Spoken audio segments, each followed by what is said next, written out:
Hello दोस्तों, welcome to my YouTube channel miracle tutorials.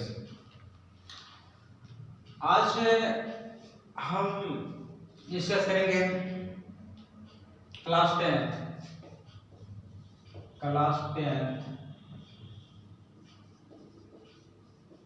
Physics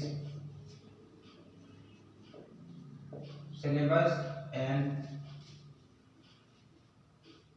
chapter discussion.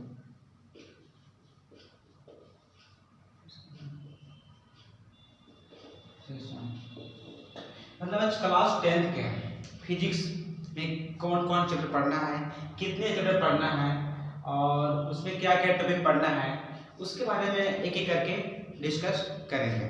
ठीक, अगर video अच्छा लगे तो लाइक शेयर और मेरे चैनल को सब्सक्राइब करना ना भूलें।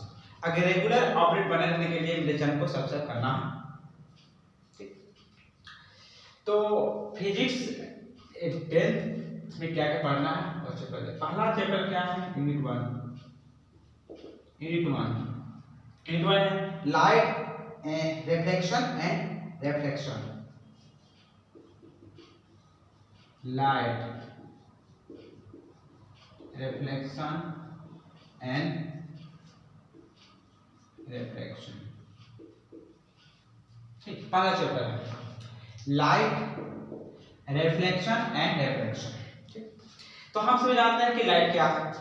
जैसे कि हम आंख के ऊपर बंद कर देते हैं और बंद करते हैं फिर खोल के देखते हैं, तो जब आंख बंद किए तो कैसा लगा संसार? वो हमको एक ही कलर दिखाई दे रहा है, वो डार्क कलर दिखाई दे रहा है। लेकिन जब आंख खोलते हैं तो क्या है? संसार रंग बिरंगा दिखाई देता है, सेवन कलर का दिखाई देता है, यानी हरा भरा दिखाई देता है।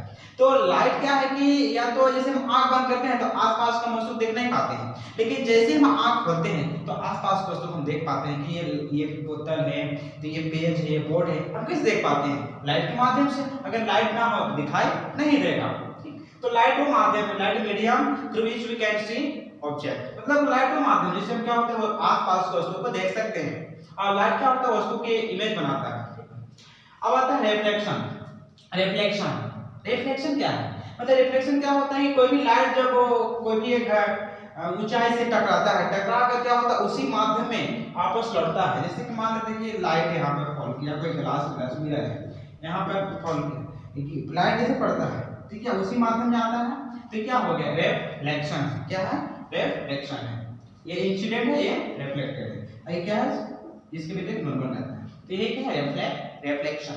ठीक है, तो इसके अंदर क्या करना है? रिफ्लेक्शन पढ़ना है, लॉ ऑफ रिफ्लेक्शन पढ़ना है और उससे रिलेटेड कुछ फिनोमेना पढ़ना है। ठीक है, अब आता है कि रिफ्लेक्शन क्या होता है। रिफ्लेक्शन में क्या होता है कि वो जो है वो मीडियम चेंज करता है। जब लाइट वन मीडियम तो अदर मीडियम जाता है तो वो क्या होता है? उसका पाथ में कुछ चेंज होता है। जैसे कि मान लेते हैं कि ये पानी, ये मान लेते हैं कि पर स्लाइड फॉल किया, अब ये इधर जा रहा है, ये क्या है?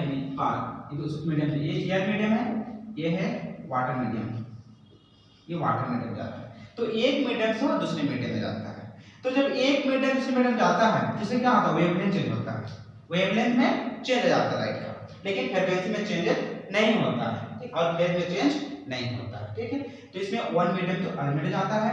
इसमें क्या होता है? जब रेयर टू डेंसर जाता है तो क्या होता है? नॉर्मल की ओर झुक जाता है, बेंड हो जाता है, बेंड वर्ड नॉर्मल। वही अगर मान लेते हैं ग्लास मीडियम से बाहर आता है तो ये कि नॉर्मल से दूर की ओर जाता है, नॉर्मल से दूर की ओर जाता है, नॉर्मल से दूर की ओर जाता है। ये इस रिफ्लेक्शन में घटना होता है, ट्विंकलिंग ऑफ लाइट्स। इसके अंदर और बहुत से घटना पढ़ना, टोटल रिफ्लेक्शन पढ़ना है। फिर इसके अंदर इसके रिफ्लेक्शन के अंदर क्या ग्लास पढ़ना है, मिरर के बारे में पढ़ना है। इसके अंदर मिरर के बारे में पढ़ेंगे। फिर मिरर फार्मूला पढ़ेंगे, 1/b + 1/u = 1/f। ये क्या है? मिरर फार्मूला है। अब आता है रिफ्लेक्शन का lens formula, 1/b - 1/u = 1/f। Reflection पढ़ेंगे, फिर उसका साइन कन्वेक्शन पढ़ेंगे। फिर इसके अंदर और उससे रिलेटेड जैसे शाम में सन उगते या डूबते दिन क्या आकाश नीला दिखाई देता है, तो कुछ कलर का दिखाई देता है, तो वो घटने बारे में इसी के चैप्टर के अंदर पढ़ा जाता है। फिर क्या है कि पावर पढ़ेंगे, पावर बराबर 1/f होता है। फिर मैग्नीफाइंग पावर हो गया, इस चैप्टर के अंदर ये सब चीजें पढ़ेंगे।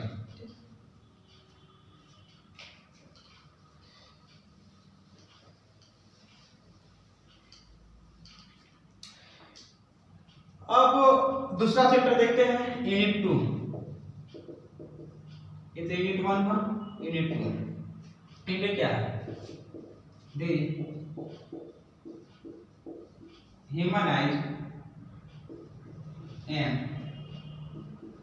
The colourful world. ठीक है, मतलब ह्यूमन आई यानी मानव नेत्र और एक रहेगा संसार। ये चैप्टर दूसरा चैप्टर है, इसको पढ़ना है। तो इसमें क्या होता है कि मानव मतलब ह्यूमन आइज क्या है, उसके मेन पार्ट क्या होता है, ह्यूमन आई पर कहाँ इमेज बनता है, रेटिना पर बनता है, और उसके भी डिफरेंट पार्ट में पढ़ना है। फिर आई से रिलेटेड क्या क्या डिफेक्टेड होता है, शॉर्ट साइड होता है, फिर लॉन्ग साइडेड होता है, तो फिर निकट दृष्टि दोष हो गया, दूर दृष्टि दोष हो गया, इसके बारे में पढ़ना है। और ये आंख है तो क्या कलरफुल रंग बिरंगा दिखाई देता है। इसी के अंदर पढ़ना है कि इंद्रधनुष कैसे बनता है, रेनबो फॉर्मेशंस। तो इसके अंदर बहुत सारे डिटेल थोड़ा थोड़ा उसमें पढ़ा जाएगा चैप्टर के अंदर।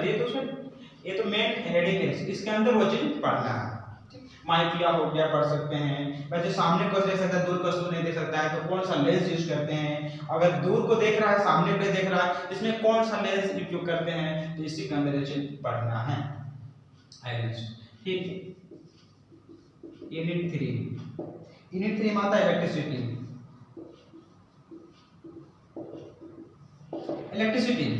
अब हमको इलेक्ट्रिसिटी पढ़ना है। इलेक्ट्रिसिटी यानी क्या? तो इलेक्ट्रिसिटी जो है वो क्या है कि इससे पहले हमें जानना पड़ेगा कि चार्ज क्या होता है। कि जैसे कि पानी जो बहता है ऊपर से नीचे बहता है, तो करंट का डायरेक्शन क्या होता है, नीचे से ऊपर जाता है। तो एक इस धारा मतलब ये क्या है कि इलेक्ट्रिसिटी जो पर है आवेश क्या बोलते हैं कि rate of flow of charge का टाइम के साथ चार्ज जो फ्लो होता है उसे बोलते हैं इलेक्ट्रिक करंट। और उसी के बारे में जब पढ़ा जाता है तो इलेक्ट्रिसिटी के अंदर इलेक्ट्रिक सर्किट पढ़ना है, फिर कौन से फिर रेजिस्टेंस पढ़ना है, फिर इसी के अंदर रेजिस्टेंस पढ़ना है, रेजिस्टेंस वोल्टमीटर ये सब पढ़ना है। फिर इसके अंदर आता है ओम्स लॉ आता है। ओम्स लॉ क्या बोलता है, V proportional I equal to, अब इसको लिखते हैं V बराबर IR। अब कौन कौन सा फैक्टर है जो रेजिस्टेंस को इफेक्ट करता है, तो पहला बात है कि नेचर ऑफ मटेरियल से, ये नेचर ऑफ मटेरियल पर डिपेंड करता है। फिर R प्रोपोर्शनल L होता है, फिर R proportional 1/8 is R proportional L, तो R is equal to rho L, इसको बोलते हैं रेजिस्टिविटी यानी प्रतिरोधकता। इन सब के बारे में डिटेल से पढ़ना है। फिर इसके अंदर ये भी पढ़ना है कि जब सीरीज रेजिस्टेंस सीरीज कॉम्बिनेशन रहता है तो R बराबर R1 R2 R3।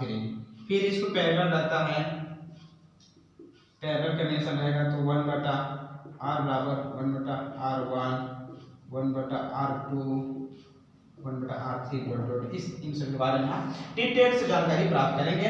फिर इसके अंदर आता है कि फ्यूज के बारे में पढ़ेंगे, फ्यूज का क्या रोल है। फिर इलेक्ट्रिक पावर के बारे में पढ़ेंगे कि विद्युत पावर क्या होता है और इसका विद्युत पावर क्या होता है, इन सब के बारे में पढ़ेंगे।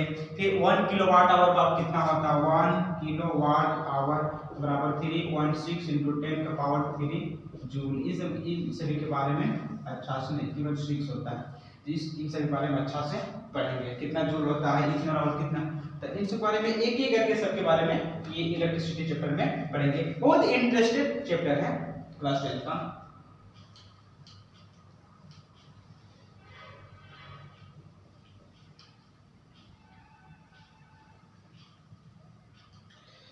अगला चैप्टर देखते हैं, unit 4 magnetic effect of electric currents. Magnetic effect of electric current. अब पढ़ेंगे कि इलेक्ट्रिसिटी तो पढ़ लिए साउंड के बारे में, अब पढ़ेंगे इलेक्ट्रिक करंट पढ़ने के बाद मैग्नेटिक इफेक्ट ऑफ करंट्स। मतलब जब किसी तार वायर से इलेक्ट्रिसिटी पास होता है तो उसके इर्द गिर्द कोई एक ऐसा क्षेत्र बनता है कि उसके सामने अगर कोई चीज को रख, जैसे मान लीजिए तार है, इस पर इलेक्ट्रिसिटी पास हो रहा है, ठीक है, तो इलेक्ट्रिसिटी जब पास होता है इस तार से होके, तो इलेक्ट्रिसिटी जब पास होगा तो इसके चारों क्या होता है, एक फील्ड बनता है। उसे बोलते हैं मैग्नेटिक फील्ड या इलेक्ट्रिक करंट पास होता है, जिसके कारण मैग्नेटिक फील्ड बनता है। अगर इसी पढ़ेंगे हीटिंग जूल हीटिंग इफेक्ट इसके अंदर पढ़ सकते हैं। जैसे कि मान लेते हैं कोई तार है, इसका एक्सपेरिमेंट कर सकते हैं आराम से। जैसे कि मान लेते हैं कोई तार है, उस तार को हम एक प्लग से जोड़ दिए, जोड़ने के बाद उसको हम ब्लेड है, एक ब्लेड से क्या करेंगे, उसको ले लेंगे, ब्लेड ले लेंगे और ब्लेड को तार से जोड़ देंगे। और जोड़ने के बाद अगर कोई कंटेनर है, जैसे कांच का ग्लास है, उस ग्लास में पानी रख देते हैं। पानी रखने के बाद अगर पानी का स्विच को हम ऑन कर देते हैं, देखना कि वो जो करंट पास तार से करंट आ रहा है, लेकिन तार जैसे जैसे करंट पास होगा वैसे से क्या होगा, वो जो तार जो होता है वो हीट होने लगता है। जो ब्लेड है, वो ब्लेड जो है वो हीट हो जाएगा, उसके कारण जो पानी पर है जो बुलबुला आ जाएगा, तो पानी क्या उबलने स्टार्ट होता है। इसी बोलते हैं वहां पर क्या होता है कि हीटिंग इफेक्ट, इसी बोलते हैं। इसका एग्जांपल बहुत सारा है, हीटर हो सकता है, इंडक्शन, ये सब इस पर आधारित है। तो इसी से रिलेटेड इस चैप्टर में पढ़ा जाएगा magnetic effect and electric current. अब इस पढ़ेंगे मैग्नेट क्या होता है। तो मैग्नेट के कितने पोल होते हैं, मैग्नेट एक पदार्थ दो पोल होता है, ए और एस होता है। फिर लाइक पोल रिपेल करता है, अनलाइक पोल अट्रैक्ट करता है। जैसे कि मान लीजिए हम दो पोल ले लिए हैं, दो को मैग्नेट ले लिए हैं, इस स्थिति में एक पोल इधर है, एक इधर मैग्नेट, अगर इधर भी एम कर दिए, दोनों साइड क्या है, नॉर्थ है, ऐसे सिचुएशन संभव है नहीं। अगर हम ऐसा रखते हैं दो चुंबक को, मैग्नेट को, तो ये ऑटोमेटिक क्या होता है कि टर्न होके ये ए से ये एम है, एस टर्न हो जाएगा और यहाँ पर हो जाएगा, ये एस वाला इधर चल जाएगा, अब एम यहाँ पर अपने आप ये अपने आप बेंड होते हैं, मुड़ जाता है। तो ऐसा एक्सपेरिमेंटली कर सकते हैं चुंबक, ठीक है। तो इस चैप्टर में इसके बारे में डिटेल से पढ़ेंगे।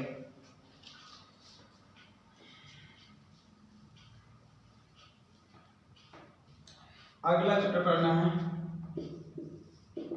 Unit 5, source of energy. Source of energy, इसमें सोर्स ऑफ एनर्जी क्या क्या पढ़ना है कि एनर्जी का सोर्स क्या क्या है। रिन्यूएबल सोर्स हो गया, नॉन रिन्यूएबल सोर्स हो गया। जैसे कि होता है रिन्यूएबल और एक होता है नॉन रिन्यूएबल।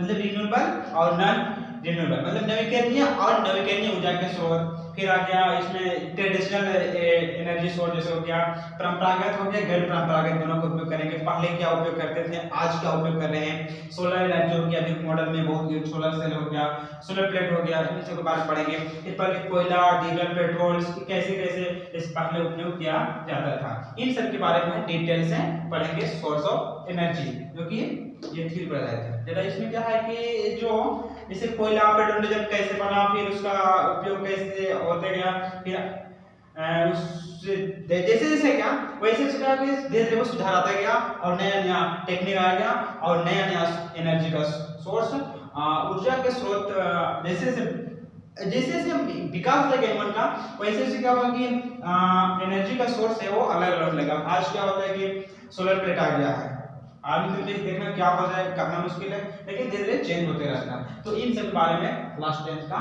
फिजिक्स में पढ़ना है। ये लगभग क्या है कि 25 से लेकर 28 मार्क्स रहता है। झारखंड बोर्ड में तो इतना मार्क्स रहता है, 25 से 28 मार्क्स रहता है फिजिक्स में। ये 5 चैप्टर, बाकी केमिस्ट्री और बायोलॉजी पार्ट मिला के अलग रहता है मार्क्स उसका। तो इतना पढ़ना है। ये है क्लास 10 का फिजिक्स का सिलेबस और यही चैप्टर पढ़ना है और यही जरूरी पढ़ना। तो अगर ये वीडियो अच्छा लगे तो लाइक और शेयर और सब्सक्राइब करना ना भूलें। साथ ही इसके जो वीडियो बनाएंगे अपलोड जो होगा वो 12 तारीख से होगा, 12 मार्च क्या होगा, इसका वीडियो अपलोड होगा। अब देख सकते हैं और शेयर और लाइक कर सकते हैं और कमेंट भी कर सकते हैं। तो थैंक यू वीडियो देखने के लिए।